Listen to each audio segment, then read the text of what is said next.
তো বরফের পুতুল যতটা গলবে ততটা জলকে সে প্রাপ্ত করবে, ততটাই জলকে সে প্রাপ্ত করবে। তো আমিও যতটা নিজেকে গলিয়ে দেব আমার প্রভুকে ততটাই আমি পাবো। তো আমার প্রিয় যে তাকে যদি আমি সমাজে বিতরণ করি তখন সমাজের সাথে বান্ধবতা হবে, পরিবেশে প্রিয় বিতরণ করতে হবে। আমার প্রিয় যা তাকে বিতরণ করতে হবে, যাকে যাজন বলা হয় সহজ কথা। এই যে যাজন করে, যাজন করতে করতে সবসময় বলতে থাকে ঠাকুরের কথা, শুধু মুখে তো বলে না, তখন বলতে গেলে ভাবতেও হয়, কারণ ভাবনা ছাড়া তো কথা বেরোবে না। কথা বেরোয় কি করে? মনে ভাব থাকলে তবে না ভাষা বেরোবে। তো মনে ভাব তো তৈরি হচ্ছেই। তো নিরন্তর এরকম করে যদি বলতে থাকি আমি, তাহলে আমার ভাবের তৈরি হবে মনে মনে, যে আমার ঠাকুরের মতন ভাবনা আসতে থাকবে, আর ভাষাও সেইভাবে বলতে থাকবো। আর এইভাবে পরিবেশের সাথে বান্ধবতা তৈরি হবে, পরিবেশও আমার জন্য প্রার্থনা করবে, তখন আমার জন্য নিষ্কাম প্রার্থনা করার লোক পেয়ে যাব। তাহলে আমার জন্যই নিয়মিত যাজন করা দরকার। মানুষকে, পরিবেশকে, সবার কাছে ঠাকুরের কথা উজাড় করে বলা দরকার। এইরকম করে বলতে বলতে একদিন দেখা যাবে প্রিয়র কথা বলতে বলতে লোকে জিজ্ঞেস করবে আমাকে যে ঠাকুর কেমন? ওগো হ্যাঁ গা, ঠাকুর কেমন বলো তো? কেন আমাকে দেখে বোঝো ঠাকুর কেমন? লালি দেখেন मैं चली मैं ही हो गई लाल। আমার প্রিয়ের রক্তিমাভ দেখতে গিয়ে আমি রক্তিমাভ হয়ে গেলাম, তার লালিমার ছটায় আমি তার মতন হয়ে গেলাম।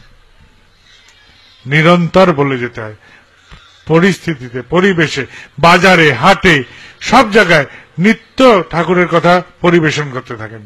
কাউকে বাদ দেবেন না, কোথাও না। ভ্যানে বসেছেন, ভ্যানওয়ালার সাথে দুটো কথা বলুন। দোকানে বাকেয়া মুখ লুকাতেন, আগে মুখ লুকাবেন না, বুইরের মতন সামনে যান, বলুন আমার বাকেয়া আমি দিতে পারছি না দাদা, দুটো ভালো কথা শুনুন। আমার এই টাকা দিতে পারছি না বলে আপনার সংসার রসাতলে যাবে না, কিন্তু আমি জোগাড় করে দিচ্ছি, উপার্জন করে দিচ্ছি। আমি লুকিয়ে পালাবো না আপনার কাছে, আমি বীরের মতো আপনার সামনে যাব, গিয়ে দুটো কথা বলবো, আপনি দরকার হলে আমাকে গাল বন্ধ করে নেন, কিন্তু আমি পালাবো না। আমি আপনার থেকে পালাতে চাই না, আমি আপনাকে প্রিয়ের কথা বলতে চাই, আমার ঠাকুরের কথা বলতে চাই। তিনি বলেছেন কিন্তু যে ধার বাকি যদি না পারিস দিতে, তাহলে গিয়ে আগে তার কাছে সেই দণ্ডে জানা, এই কথাটা তিনি বলেছেন, তাই আমি জানাতে এলাম। আপনি আমাকে গালমন্দ করেন, শাসন করেন, যা করেন তাই করবেন, কিন্তু আমার এটা বলতেই হবে। তাহলে এইভাবে আচরণগুলো আয়ত্ত হবে, আর আচরণ আয়ত্ত হলে আমাকে দেখে বলবে যে হ্যাঁ এ ঠাকুরের মানুষ বুঝি। ঠাকুরের মানুষ এইভাবেই হতে হয়। যদি মন্থন হয়, ননির যেরকম উত্থান হয়, সেরকম আমিও যদি নিরন্তর এই চর্চা করতে থাকি, সেই মন্থনে আমার মধ্যে থেকে ঠাকুর প্রকাশ পাবেন। অজ্ঞানতার কথা, ঠাকুর ওই দেহে আছেন, ঠাকুর ওই মূর্তিতে আছেন, ঠাকুর ওই দেবালয়ে আছেন।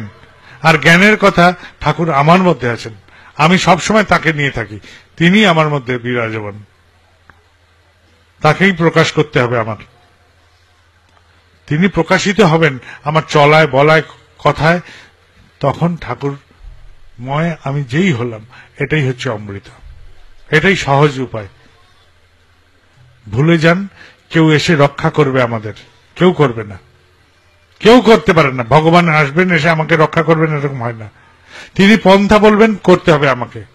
যদি ভাবেন যে বাবাইদা বলে কেউ আসবে, হাত ছুঁয়ে দেবে, মাথা ছুঁয়ে দেবে, তাতে মঙ্গল হবে, কাঁচকল হবে, যদি তাই হতো তাহলে আমার ছেলেকে মাথায় হাত ধুইলে আমার ছেলের ডাক্তার লাগতো না, ডাক্তার বুদ্ধি তাকে করতে হয়।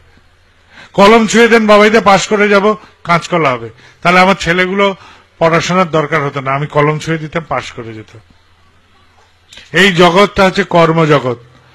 রামচন্দ্র যখন এসছেন, ভগবান রামচন্দ্র, তার বউ নিয়ে কেউ পালিয়ে গেছে, তিনি নিজেকে আশীর্বাদ